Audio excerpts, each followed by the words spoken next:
కడప జిల్లా మున్సిపాలిటీలో జనసేన అధినేత మరియు డిప్యూటీ సీఎం పవన్ కళ్యాణ్ పుట్టినరోజు సందర్భంగా జనసేన పార్టీ మరియు బలిజ సేవా సంఘం నాయకుల ఆధ్వర్యంలో భారీ ఎత్తున ఉచిత రక్తదాన శిబిరాన్ని మరియు మొక్కలు నాటే కార్యక్రమాన్ని నిర్వహించడం జరుగుతుందన్నారు. నెల్లూరు రోడ్డులోని రాయల్ సర్కిల్ వద్ద బలిజ సేవా సంఘం కార్యాలయం పక్కన రక్తదాన శిబిరం నిర్వహించడం జరుగుతుందని, ప్రతి ఒక్కరూ పార్టీలకు అతీతంగా పాల్గొని రక్తదాన శిబిరాన్ని జయప్రదం చేయాలని, తొలుత పట్టణంలో పలుచోట్ల మొక్కలు నాటే కార్యక్రమం నిర్వహించడం జరుగుతుందని, మధ్యాహ్నం భారీ ఎత్తున అన్నదాన కార్యక్రమాలు చేయడం జరుగుతుందన్నారు.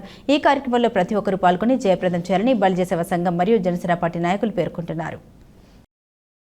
రేపు సెప్టెంబర్ 2వ తేదీన మన ఆంధ్రప్రదేశ్ డిప్యూటీ సీఎం గారు అయినటువంటి పవన్ కళ్యాణ్ గారి పుట్టినరోజు పురస్కరించుకొని బద్వేల్ పట్టణంలో మన శివాలయం రోడ్లో చెట్లు నాటే కార్యక్రమము పెట్టడం జరిగింది. ఉదయం 6 గంటలకి ఏర్పాటు చేసినాము. అలాగే ఉదయం కేక్ కటింగు, తర్వాత 8 గంటల నుండి రక్తదాన శిబిరము, మధ్యాహ్నం 12 నుండి అన్నదాన కార్యక్రమము ఇవన్నీ ఏర్పాటు చేయడం జరిగింది.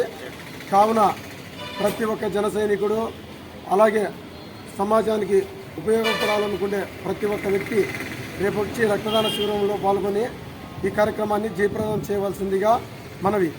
అలాగే గత సంవత్సరము మేము బలిజ సేవా సంఘం ఆధ్వర్యంలో పెద్ద ఎత్తున కార్యక్రమం నిర్వహించినప్పుడు 102 మంది రక్తదానం ఇవ్వడం జరిగింది. అలాగే గత సంవత్సరం కూడా మేము కేక్ కటింగు, అన్నదాన కార్యక్రమం చేయడం జరిగింది. ఉదయం పూట టిఫిన్, మధ్యాహ్నం అన్నము ఇవన్నీ పెట్టడం జరిగింది. ఇప్పుడు వచ్చేసి పోయిన సంవత్సరం లాగానే ఇప్పుడు కూడా అశోక్ నగర్ పెద్దలైన 3వ వీధి మన రాయల్ సర్కిల్ దగ్గర ఏర్పాటు చేసినాము.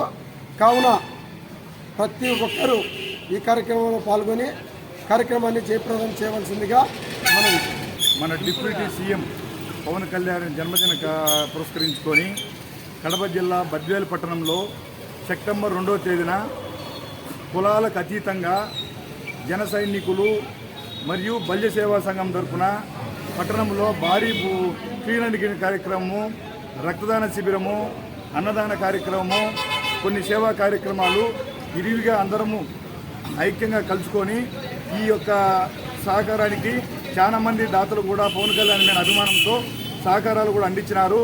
వాళ్ళందరికీ కూడా సంఘం తరఫున, ఈ కార్యక్రమం తరఫున ధన్యవాదాలు తెలుపుకుంటూ, రేపు ఎక్కువ జనము పవన్ కళ్యాణ్ అభిమానులు, జన సైనికులు, బలిజ సైనికులు, కులాలకు అతీతంగా అభిమానులు అందరూ వచ్చి ఈ కార్యక్రమాన్ని జయప్రదం చేస్తారని చాలా దిగ్విజయంగా కోరుకుంటూ సెలవు తీసుకుంటున్నాను.